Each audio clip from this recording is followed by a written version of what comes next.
Serba-serbi, fakta unik, makanan khas Nusantara. Halo semua, selamat datang di vlog Kuman, kuliner mahasiswa. Perkenalkan, saya Jasmine, dan kali ini Jasmine akan kuliner di daerah Glodok, yaitu nasi gudeg. Jadi lokasinya ini di dekat Plaza Glodok. Ya, ini dia nasi gudeg Jogja Bu Ijah. Pasti semuanya tahu tentang nasi gudeg. Nasi gudeg adalah hidangan tradisional khas dari Jogja. Hidangan ini terbuat dari nangka muda yang dimasak dalam santan kelapa dengan berbagai bumbu dan rempah-rempah. Nasi gudeg biasanya disajikan dengan telur, ayam, tahu, tempe, dan sambal goreng krecek atau kulit sapi yang digoreng. Asal-usul nasi gudeg diyakini berasal dari abad ke-18 di Keraton Yogyakarta, yang pada saat itu Sri Sultan Hamengkubuwono ke-1 memerintahkan pengembangan pertanian nangka untuk memenuhi kebutuhan pangan keraton. Nangka muda kemudian diolah menjadi hidangan yang lezat dan bernutrisi. Awalnya hidangan nasi gudeg ini merupakan hidangan istana dan hanya tersedia untuk keluarga kerajaan dan para bangsawan. Namun, seiring berjalannya waktu, nasi gudeg mulai populer di kalangan masyarakat umum.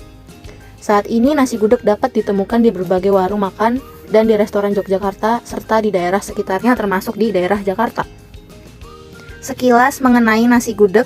Nah, di makanan selanjutnya pasti udah pada nggak asing nih. Kalian udah pada tahu belum kalau asal-usul ketoprak masih menjadi tanda tanya loh hingga saat ini? Ada yang mengatakan makanan ini dari Jawa Tengah, namun ada pula yang menyebutnya dari daerah Cirebon, Jawa Barat.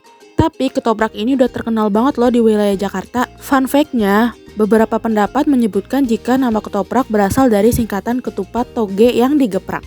Namun, ada juga nih yang menyebutkan jika ketoprak bermula dari seorang pria yang ingin makan kemudian membuat makanan dengan bahan ketupat, toge, mie, bawang goreng, dan tahu goreng yang kemudian diberi bumbu kacang dan dihaluskan.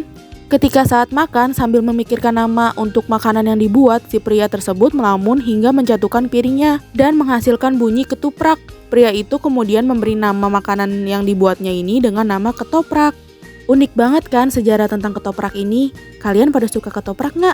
Kita lanjut yuk ke kuliner dari kota hujan. Halo, kali ini kita ada di Tangerang dan kita akan membahas tentang soto mie Bogor. Jadi soto mie Bogor memiliki sejarah yang menarik. Hidangan ini pertama kali diciptakan di Bogor pada tahun 1970-an oleh seorang penjual makanan bernama Haji Atep. Dengan menggabungkan soto dan mie, dia menciptakan hidangan yang unik dan lezat yang kita kenal sampai sekarang. Sekarang mari kita bahas bahan-bahan yang digunakan dalam soto mie Bogor. Pertama, kita punya mie kuning yang menjadi komponen utama hidangan ini. Lalu ada potongan daging sapi yang memberikan cita rasa gurih dan lezat. Selain itu, kita juga punya toge yang memberikan rasa segar dan tekstur yang renyah. Jangan lupa ada pangsit yang memberikan sentuhan kenikmatan ekstra. Dan tentunya kuah soto yang kaya rempah menjadi elemen penting dalam hidangan ini. Kuah ini disertai dengan bumbu kacang yang khas, memberikan cita rasa yang menggugah selera. Terakhir kita tambahkan kerupuk dan irisan daun seledri atau bawang goreng memberikan sentuhan tekstur dan rasa yang lebih menarik pada hidangan ini. Itulah sejarah dan bahan-bahan dari soto mie Bogor. Semoga informasi ini menambahkan wawasan kita tentang makanan yang lezat ini. Jangan lupa coba sendiri jika kamu memiliki kesempatan. Mari kita ke kuliner selanjutnya. Nah, selanjutnya ini ada makanan dari Bandung yang lagi hits nih guys, yaitu adalah seblak. Nah, seblak ini biasanya itu memiliki bahan dasar dari kerupuk yang war-war itu loh guys.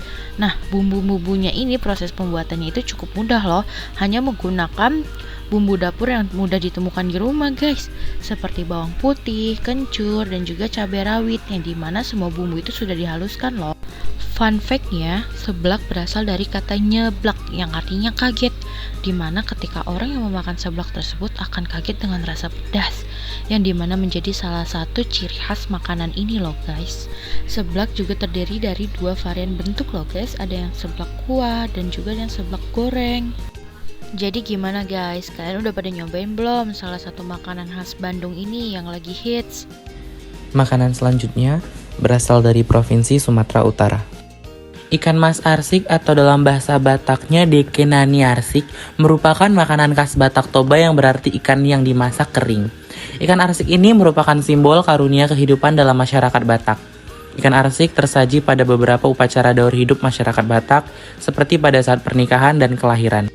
Deke nani arsik ini diberikan dengan harapan supaya orang yang menerima ikan ini dapat bersih baik hati maupun perilakunya. Deke yang akan disajikan haruslah tetap dalam kondisi utuh, mulai dari kepala hingga ekor. Sisiknya pun tidak boleh dibuang. Ini melambangkan gambaran utuh kehidupan manusia. Deke nani arsik ini harus disajikan dalam posisi berenang dengan kepala menghadap ke orang yang akan menerimanya. Nah, makanan terakhir itu makanan khas yang berasal dari Cirebon, Jawa Barat. Ada yang tahu nggak ya? Oke, itu namanya empal gentong.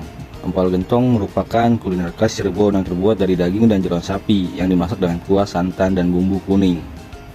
Khas Cirebon ini merupakan budaya hibridasi atau pertemuan beberapa budaya dari Arab, Jawa, lokal, India, dan Cina.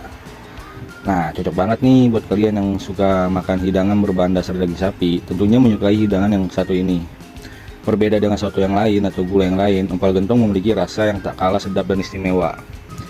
Khususnya di sini ada di wilayah Grogol, Jakarta Barat. Dalam seporsi empal gentong, yang paling cocok dimakan itu dengan nasi atau ketupat atau lontong. Untuk kali ini sih saya makannya pakai nasi ya. Nah, jangan lupa juga buat nambahin irisan daun bawang dan juga bawang goreng biar tambah ada citra rasanya dan juga makin sedap, guys. Nah, kira-kira menurut kalian makanan khas apa yang punya fakta paling unik? Terima kasih sudah menonton. Sampai selesai.